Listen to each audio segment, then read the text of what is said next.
वर्णिवेशरमणीय दर्शनं मन्दहासरुचिराननाम्बुजं पूजितं सुरनरोत्तमैर्मुदा धर्मनन्दनमहं विचिन्तये। असतो मा षड्गमय तमसो मा ज्योतिर्गमय मृत्युर्मा अमृतं गमयः। ओम शान्तिः शान्तिः शान्तिः। अस्मद्गुरुसमारम्भां नाथयामुनमध्यमां लक्ष्मीवल्लभपर्यन्तां वंदे गुरुपरंपरा।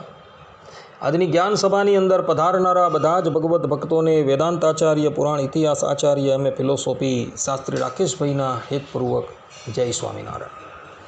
ભક્તો, આજની આ જ્ઞાન સભાની અંદર આપણે બધા માહેશમતી નગરી તીર્થધામ વિશે થોડી વાત જે છે એ શ્રવણ કરશું।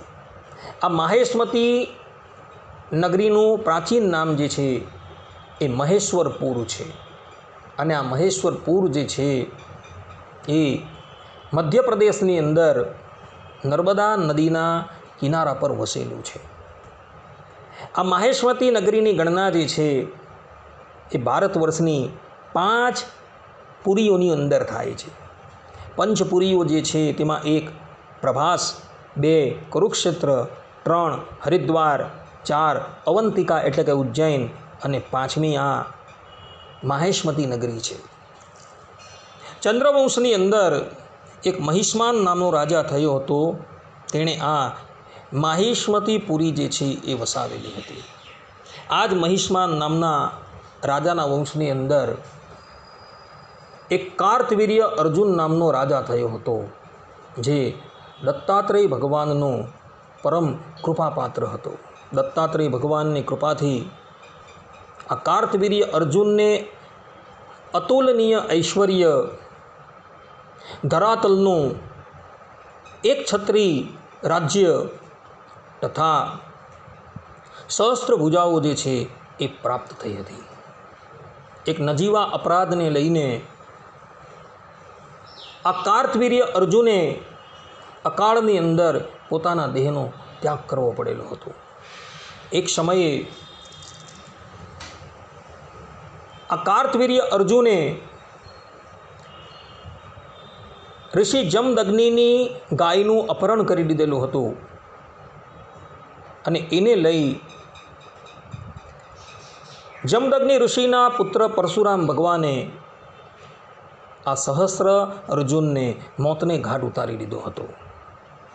જે સ્થાન પર ભગવાન પરશુરામે સહસ્ર અર્જુનને મોતને ઘાટ ઉતારેલો એ સ્થાન આજે પણ માહેશમતી નગરીની અંદર આવેલું છે। આ ઉપરાંત આ માહેશમતી નગરીની અંદર મતંગ ઋષિનો આશ્રમ પણ આવેલો છે તથા ભર્તુ ઋષિની અર્થાત કે ભર્તુહરિની ગુફા પણ આવેલી છે। તો જ્યારે પણ તમે આ 5 પુરીઓમાંથી એક એવી માહેશમતી પુરીના દર્શન કરવા માટે જાઓ ત્યારે તમે બધા અવશ્ય આ સ્થાનોના દર્શન કરવા માટે જજો। આજે પણ આ નગરની અંદર સહસ્રા અર્જુનની સમાધિ આવેલી છે, મતંગ ઋષિનો આશ્રમ આવેલો છે અને ભર્તુહરિની ગુફા આવેલી છે। સહસ્રા અર્જુનની સમાધિ પર અત્યારે મંદિરનું નિર્માણ થયું છે, જે સ્થાન પર પરશુરામ ભગવાને સહસ્રા અર્જુનને મોતને ઘાટ ઉતારી દીધેલો હતો। આ માહેશમતી નગરી જે છે એ અત્યંત પવિત્ર નગરી છે।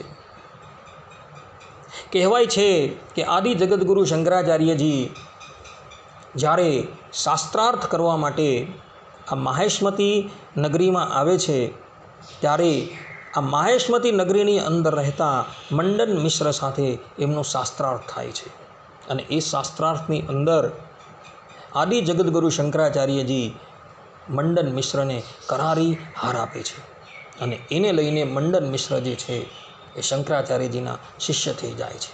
આજે પણ એ સ્થાન આવેલું છે જ્યાં આદિ જગદગુરુ શંકરાચાર્યજીએ મંડન મિશ્રને શાસ્ત્રાર્થની અંદર પરાજિત કરેલા હતા। આ ઉપરાંત માહેશમતી નગરીની અંદર મહાપ્રભુજી વલ્ભાચાર્યજીની બેઠક આવેલી છે, જે સ્થાન પર બિરાજમાન થઈને મહાપ્રભુજી વલ્ભાચાર્યજીએ શ્રીમદ ભાગવતનું પારાયણ કરેલું હતું। જ્યારે પણ તમે આ માહેશમતી નગરીની અંદર જાઓ ત્યારે આ સ્થળોએ દર્શન કરવા માટે અવશ્ય જજો. માહેશમતી નગરી જે છે એ ભારત વર્ષની અત્યંત પ્રાચીન નગરીઓમાંથી એક છે. જ્યારે પણ તમે મધ્યપ્રદેશની અંદર આવેલ આ માહેશમતી નગરીમાં જાઓ ત્યારે આ સ્થળોના દર્શન કરવા માટે અવશ્ય જજો અને નર્મદા નદીની અંદર સ્નાન પણ અવશ્ય કરજો. આટલું કહીને હું મારા પ્રવચનને અહીં વિરામ આપું છું. સર્વે સંતુ નિરામયઃ, સર્વે સુખીનો ભવંતુ, સર્વે ભદ્રાણી પશ્યંતુ, મા કશ્ચિદ દુઃખ ભાગ ભવેત. અસ્તુ. જય સ્વામિનારાયણ.